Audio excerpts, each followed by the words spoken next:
नमस्कार प्यारे बच्चों, आप सभी 10वीं क्लास के बालक ध्यान दें, बालिकाएं ध्यान दें कि अपना जो समास का टॉपिक चल रहा था व्याकरण में, इसमें हमने देखिए अर्थ क्या होता है, समास का परिभाषा कैसे बनती है, कितने प्रकार होते हैं, उन प्रकारों को कैसे डिस्क्राइब करते, कैसे समझते, कैसे याद करते, पूरा वीडियो हमने देख लिया है।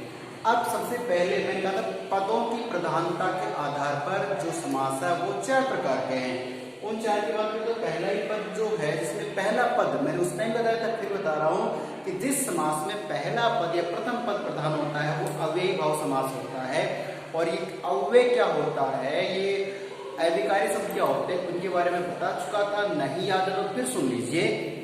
अपनी आम बोलचाल की भाषा में से वो एक शब्द आता है, वैसे वो भी समास का एक पार्ट है। नकटा समझ आता है, नकटा, नकटापन, निठल्लापन, तो कहते नकटा हो जाता है, जिससे कई बार ऐसे बच्चे भी होते हैं, ऐसे व्यक्ति भी होते हैं, कुछ भी कहते रहो उनके कान पे जू तक नहीं रेंगती है, वो किसी का कहना नहीं मानते हैं, उन्हें मतलब किसी की परवाह नहीं होती, जैसे हैं वैसे ही रहते हैं। उसके लिए मुहावरा बनता चिकना घड़ा, अर्थात चिकने घड़े पे पानी की बूंद ठहरती नहीं है। कहने का मतलब है ऐसा कोई शब्द जिसपे किसी लिंग का, वचन का, कारक का कोई प्रभाव नहीं पड़ता, जो अपनी वस्तु स्थिति में बना रहता है, उसे हम कहेंगे अव्ययी या अविकारी शब्द। और अगर वो ही शब्द हमारे शुरुआत में आ जाते हैं तो उसे क्या कह देंगे, अव्ययी भाव समास। समझ रहे इस बात को। अब बढ़ते हैं आगे, ध्यान से सुन लीजिए। अव्ययी भाव समास पढ़ रहे हैं और इनके सामने देखिए विग्रह कर रखा है। समास को खोलते से विग्रह होता है, संधि को जो खोलते उसका विच्छेद होता है। समास, विग्रह, संधि, विच्छेद दोनों का अलग अलग ध्यान रखना। और पिछले वीडियो में मैंने आपसे पूछा था कि जो समास है उस समास शब्द का विलोम शब्द क्या होगा, तो ध्यान रखना, मैं इस वीडियो के लास्ट में बताऊंगा, याद रख लेना, ठीक है। चलिए बात करते हैं कि सबसे पहले बात करें कि जो अव्ययी समास की, देखिए मेरा मतलब ये कि आप रटना मत, बस समझना है कि जिसमें पहला पद क्या हो, अव्ययी हो, बस ये ध्यान रखना। वो क्या है, अव्ययी समास है। तो जिस समास का प्रथम पद क्या हो, प्रधान हो, ठीक है, अव्ययी हो, यानी पहला पद अव्यय हो, अविकारी हो, पहला पद प्रधान हो, या उपसर्ग से युक्त पद हो, उसको बोलते हैं अव्ययी समास। पहला पद उपसर्ग भी हो सकता है, ध्यान रखना है। चलिए देखते हैं, यहाँ से शुरुआत कहीं से भी करीब 2 बार बना रखे मैंने आपके लिए। जैसे यहाँ शुरुआत करें, प्रतिघात, प्रतिघात दे रखा है। देखिए इसमें क्या है कि हम जो विग्रह करते हैं, विग्रह भी हमारा सही मान सकते, कैसे इसमें की प्रतिघात, तो इसे आघात नहीं समझना, घात समझना, नुकसान करना। तो प्रतिघात का विग्रह करेंगे कि घात के बदले घात। समझते इस बात को। ये देखिए घात दे रखा है, घात, घात का मतलब किसी को नुकसान पहुंचाना। प्रतिघात, आपने किसी को पीटा है, बार बार उसे थप्पड़ मारेंगे या कुछ भी इसकी पिटाई की प्रतिघात, या कमेंट करके उसे नुकसान पहुंचाए, तो एक ही बात है, तो घात के बदले घात, प्रतिघात, ठीक है। फिर प्रत्युत्तर, प्रत्युत्तर का मतलब होता है मतलब मैंने प्रश्न किया कि समास का अर्थ बताइए, आप जो मुझे देंगे वो क्या होगा, प्रश्न का उत्तर होगा, तो प्रश्न उत्तर होगा, लेकिन उत्तर का उत्तर देखिए प्रत्युत्तर, उसे तुरंत उत्तर देना, ठीक है। इसी कई बार मम्मी पापा हमें कुछ डांटते हैं, समझाते हैं, तो हम क्या है कि सामने बोलते हैं, वो क्या होता है, प्रत्युत्तर होता है, वो ऐसा नहीं करना चाहिए। हाँ, जब प्रश्न किया तो उत्तर दीजिए। तो प्रत्युत्तर का मतलब है उत्तर का उत्तर, उत्तर का उत्तर, ठीक है। इसमें हम बोलेंगे कि तुम्हें है ना अधिक टीवी नहीं देखना, ये एक सीधी सी बात है, उत्तर है। लेकिन आप बोले क्यों ना देखो, फ्री बैठो देखो, तो आप जिस वापस कमेंट करें वो प्रत्युत्तर हो जाता है, ठीक है। तो उत्तर का उत्तर, प्रत्युत्तर। अब बात करें कि भर पेट, तो इसमें भर क्या है, जैसे आप उपसर्ग का यूज कर रहे हैं, तो पहला पद क्या अव्यय हो गया। इस अव्यय को मतलब भर में कुछ भी आप चेंज नहीं कर सकते, तो भर पेट, पेट भर कर, जैसे बोलते ना कि आज मैंने भरपेट खाना खाया, एक सेंटेंस बोला कि भरपेट खाना खाया। अब दूसरा कि भरपेट का मतलब पेट को भरा है कि नहीं, पेट भरने तक खाना खाया, अर्थात पूरा मैं धाप गया, पूरा पेट भर गया, तब तक मैंने खाना खाया। तो भरपेट एक शब्द है, भर अलग का, पेट अलग का, दोनों को पास पास ले तो क्या बन गया, भरपेट है। देखिए भर और पेट अलग अलग शब्द है, एक साथ मिले तो समास बन गया है, ठीक है, सभी पेट में समास होता है। तो भरपेट का मतलब पेट भर कर, ठीक है। चलिए क्या बोलते, रात भर मैं सो न सका, रात भर, पूरी रात, उसमें भर का थोड़ा आगे जुड़ रहा है। तो पहले देखिए दिन भर, मान लीजिए दिन भर, तो दिन भर पूरे दिन, रात भर तो पूरी रात या पूरे रात, ठीक है। महीने भर तक आपके दर्शन नहीं होते हैं, तो फिर महीना भर, साल भर बारिश होती है, साल भर सूखा पड़ता है, तो वो जो स्थिति उसको पहले के पूरी साल, पूरा महीना, ठीक है ना।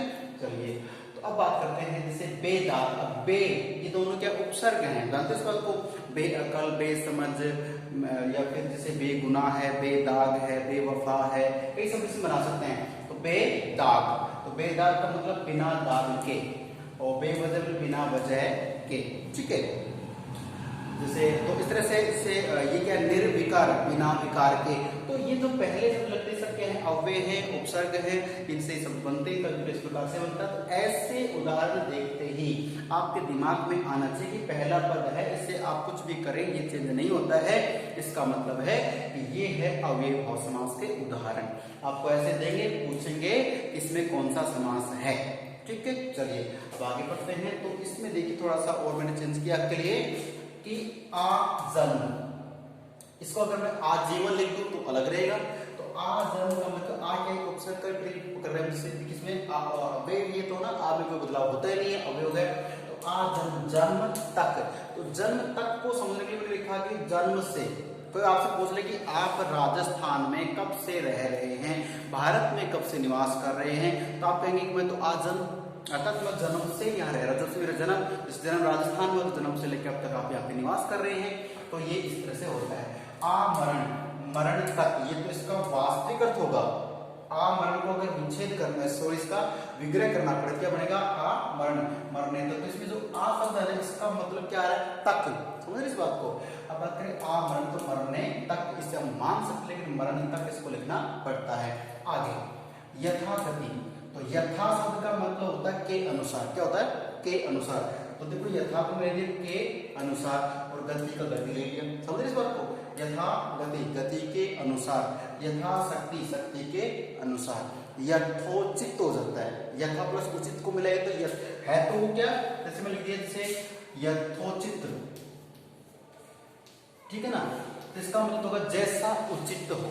आपको विषय में क्या क्या पढ़ो, यथोचित, आपको जो उचित लगे पढ़ सकते हैं। तो इसमें ये यथो नहीं है, ये क्या है, जैसे यथा, यथाई है, यथा और उचित, ठीक है, ये ध्यान रखना है।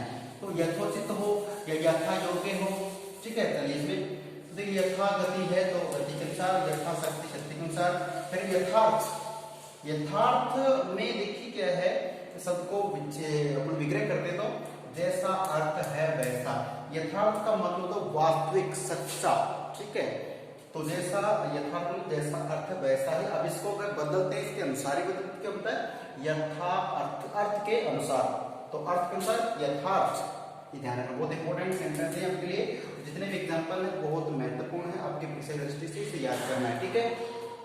आगे देखिए प्रतिदिन, बहुत इंपॉर्टेंट, सबसे इंपॉर्टेंट ये मानते हैं अव्ययभाव समास को लोग तो समझते ही से, प्रति शब्द आ गया तो अव्ययभाव समास कर देते हैं। पहले भी प्रति आया है, लेकिन देखिए प्रतिदिन।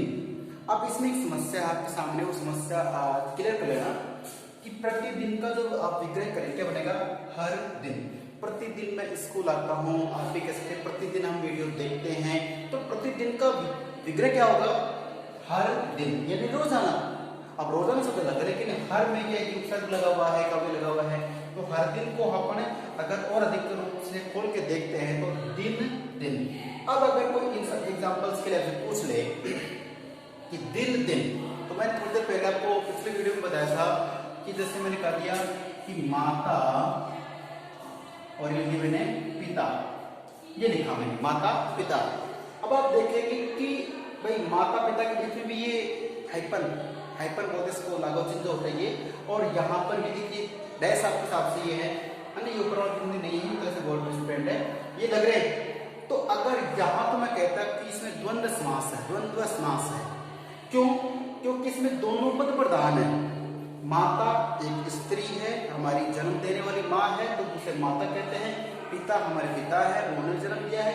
तो माता का जो स्थान है, जो गुण है, जो विशेषता है, वो इनकी भी तो है कि दोनों बराबर के हकदार हैं हमारे जीवन के लिए। तो ये दोनों बराबर के हकदार है, दोनों पद प्रधान है। माता पिता एक हमारे लिए पेरेंट्स की बात करते हैं ना, तो अगर अब मेरे तो माता पिता ने तो एक बात अधूरी लगती है ना, तो माता पिता तो सबके होते हैं, ठीक है। तो बात करें कि माता और पिता में क्या है ये, तो इसको देखते हम कहते हैं द्वंद्व समास है।